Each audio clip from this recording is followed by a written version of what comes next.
Hi, and welcome back to ZzzzLEAP podcast, where we leap toward better sleep one peaceful night at a time.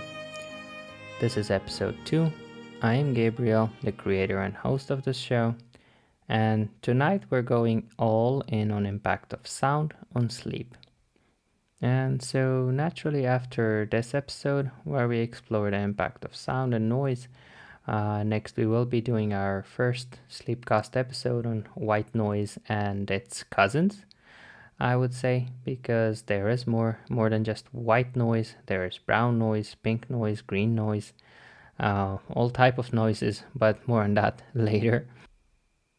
And in this episode, we will answer questions like what are the impact of sound on sleep? Why does the brain shut down while we go to sleep, but yet it still keeps listening?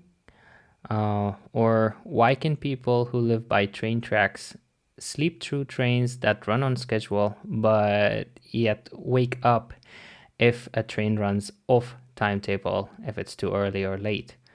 Or why parents can sleep through pretty loud noises but stare at the tiniest sound of their baby? And why has every culture throughout history used lullabies to ease babies to sleep?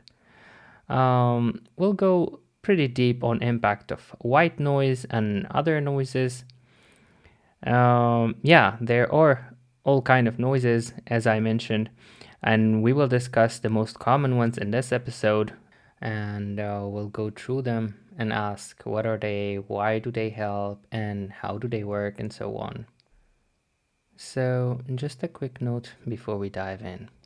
What I share here comes from research and my own exploration, but it's not a medical advice. If you have a deeper or ongoing sleep issues or health concerns, the best step is always to reach out to the doctor or a sleep specialist. Think of this podcast as a guide and companion, but not a prescription. So, if you want, you can drift off while listening. That is perfectly allowed. But if you're awake and curious, this is Masterclass made simple. In our first episode, we set the stage. We talked about why sleep matters, why it's not just a luxury, but foundation of health and balance. And tonight, we're building on that foundation with a new aspect of the impact of sound and voice and noise on sleep. So we will discuss how it shapes the way we sleep and how and why our brain keeps on listening even when we drift off. We'll look at natural sounds like rain, thunder, at human sounds like lullabies and whispers, but we'll start with the steady sounds like white noise and its cousins. So, what is white noise? White noise is every sound your ear can hear, all played together in equal measure. From the lowest trembles around 20 hertz to the highest whistles near 20,000 hertz. It's all in there at once. White noise on a graph, it looks like a flat line. But to your ear, it sounds like steady, like a fan running in the corner or whoosh in distant water. Pink noise, on the other hand, softens into rainfall or leaves rustling. Brown noise dives deeper, like waterfall or thunder. Each one is its own shade of calm. The idea started in physics. Engineers in the early 20th century coined the term white noise. They noticed that spreading energy across all frequencies created a randomness that somehow felt steady.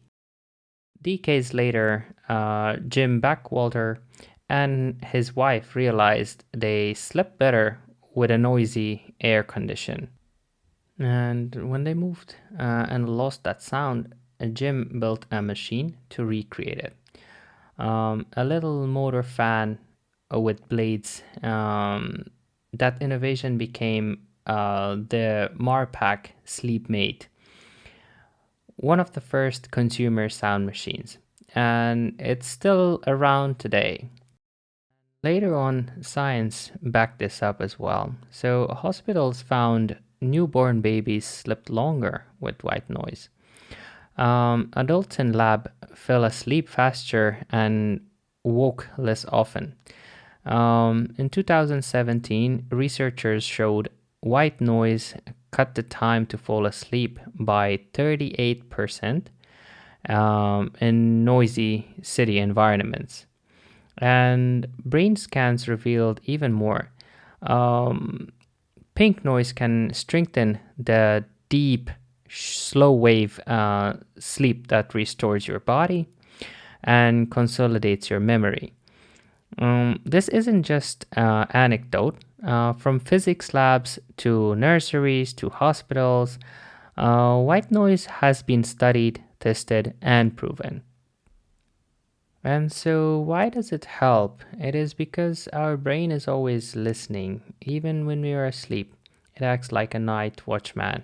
A creak, a car horn, a dog barking. Each spike pulls you closer to waking. And white noise works like a blanket. It covers the sharp edges, leaving nothing for the watchman to latch onto. That's why people living beside train tracks sleep through the roar, but if a train comes early or late, they stir because the pattern broke. That is why parents sleep through traffic, but they wake up at the faintest cry from their baby. The sound that matters is one that breaks the expectation. And white noise irons out those spikes. It makes the night boring. And boring is exactly what our brain needs at night. And noise just doesn't help at night. It is proven that for people with ADHD, background noise can sharpen focus. Scientists call this stochastic resonance, a little bit of randomness that helps the brain detect signals more clearly. And attention disorder, where dopamine regulation often waver, white or brown noise steadies the mind, almost like a gentle stimulant. And studies found that children with ADHD performed better on memory and attention tasks while playing white noise. For students without ADHD, the effect was weaker, and for some, it was even distracting. Students of all kind, though, can use noise to mask distraction, roommate, traffic, buzzing phones, and when they add pink noise at night, memory recall may improve the next day. So, focus by day, consolidation by night, a quite 1-2 punch. So far, we have approached this very in a modern scientific way. But if we go a little deeper, humans have always known that sounds can settle us. Think about lullabies for babies to put them on to sleep. Every culture have had it, and they have existed for I don't know. I couldn't even find Google wouldn't answer me a direct answer there. So my research there was quite endless, I would say. But if you think about it, it's always the repetition that is the magic, not the words. Like monks chant in harmony, voices blending into one steady rhythm. In many traditions, people repeat mantras or zikr, as they say. The rhythm itself calms the mind. The principle is always the same: steady sound signals safety. So, white noise can be considered as a modern day lullaby. So, while researching for this episode, of course, I came across a lot of real life stories, like a woman who had a very noisy roommate and she kept on waking up at least 5 times a night. She put on her fan and suddenly she was waking maximum of once a night. And it is tried in some hospital because hospitals are famously loud. Footsteps, cars, alarms. When they tried white noise, like their patients, finally they reported better sleep and well rested. Family who were living in old apartment and had very loud banging pipe noises. They tried pink noise that kind of blurred the sharp clangs, and the whole family reported a better sleep. So simple proof, and but it seems like steady sound, at least worth trying. And so, after reading a lot of people's real life experiences that noise has actually helped them, I wanted to know if it is safe for adults and also babies. And so, yeah, found out that actually on a low volume, it is totally safe. The volume should be so you can have normal conversation and hear each other as in the room. If you have to raise your voice over it to be heard, it is already too loud. And it is totally okay with kids and babies as well, but it is recommended that if you use a device or a fan or anything, to put it on the other side of the room so it's not like reachable, and it is better that way. And some parents were worried about the dependence of their kids on white noise.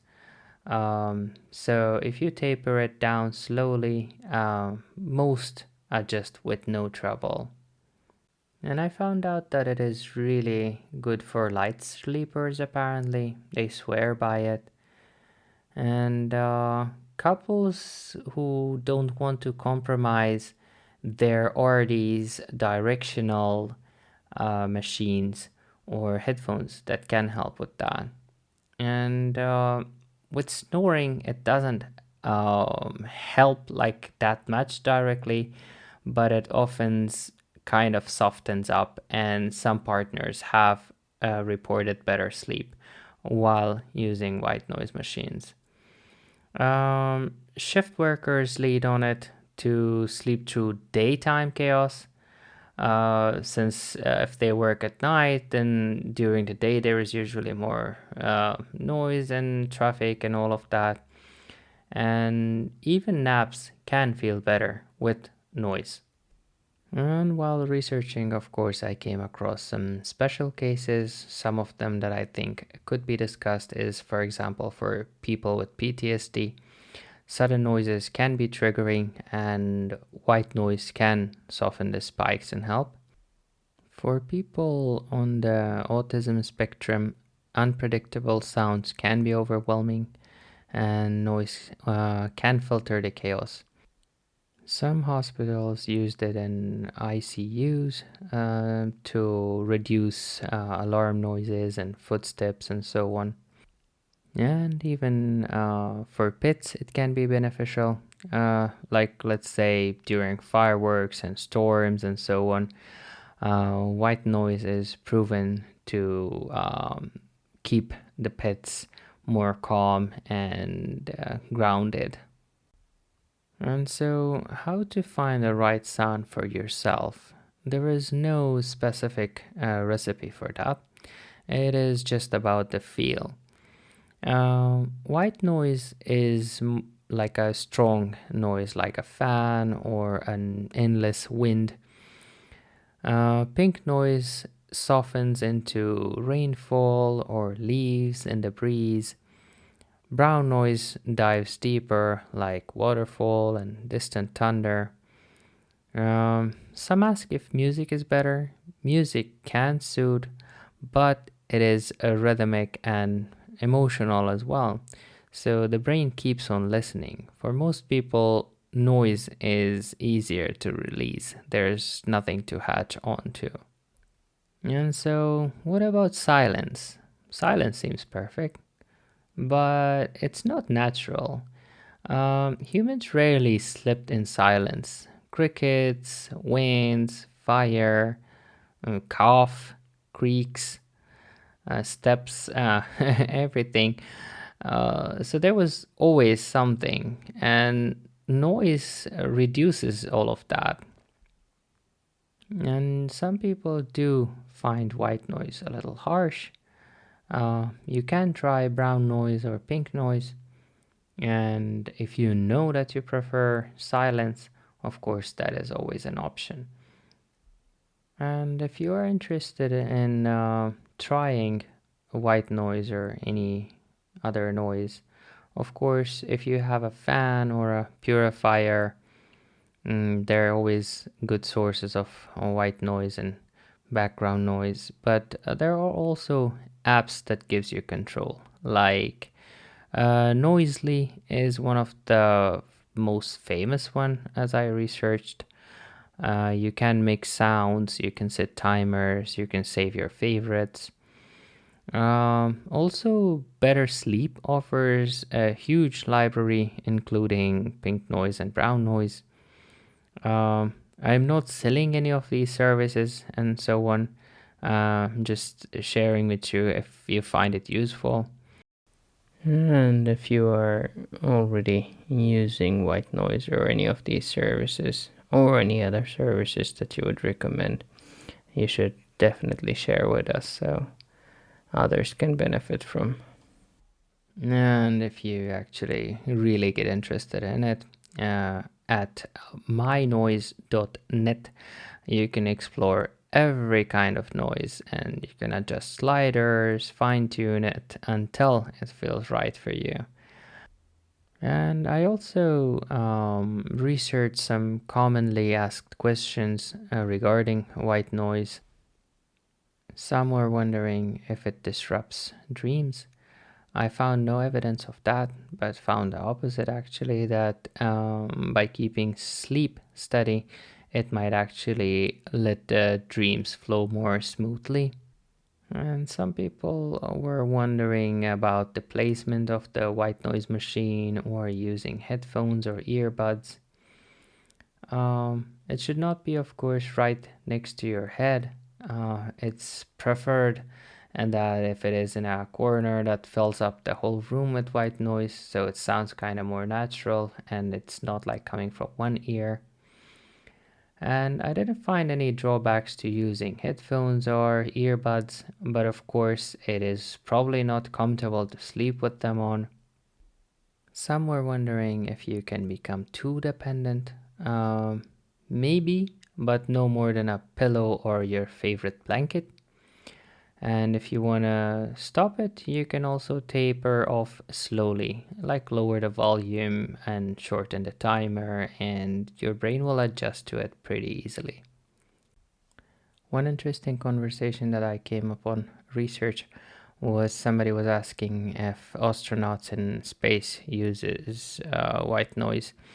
And yeah, I found out that the International Space Station and also NASA uses controlled noise to study sleep cycles in orbit.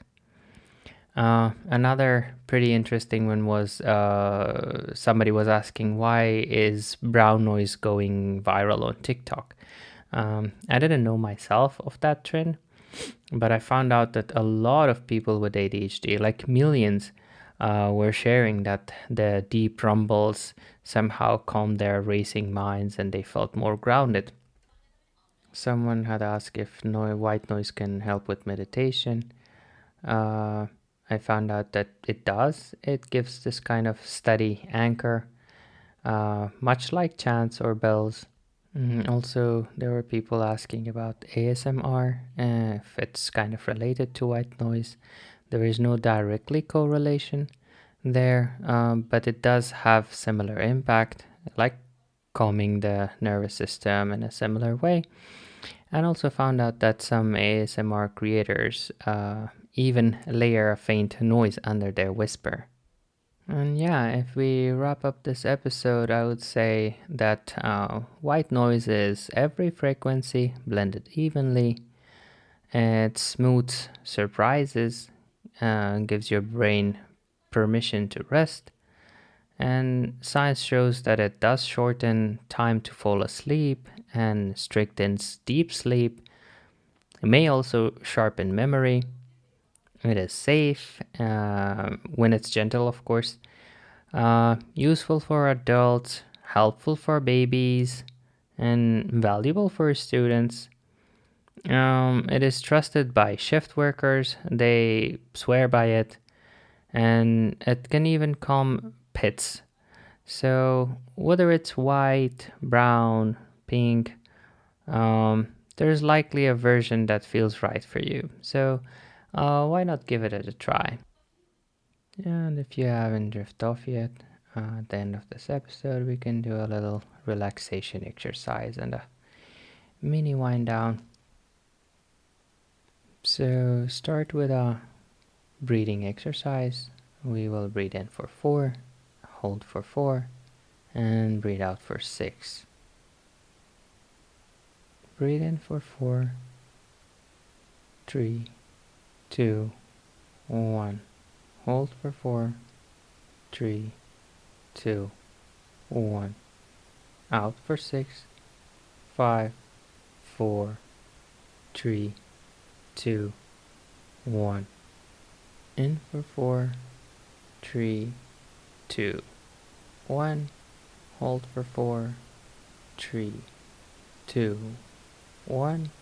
Out for 6, 5, 4, 3, 2, 1. In for 4, 3, 2, 1. Hold for 4, 3, 2, 1. Out for 6, 5, 4, 3, 2, 1. Now return to breathing normally.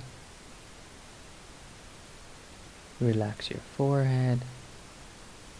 Soften your eyes. Unclench your jaw. Drop your shoulders. And let your body grow happy. Picture yourself floating on calm water. The steady hush of noise surrounding you. Nothing to do, nowhere to go, just rest. And this has been episode 2 on ZzzzLEAP podcast. Until next time, sleep well, dream deep, and be kind to your tired self.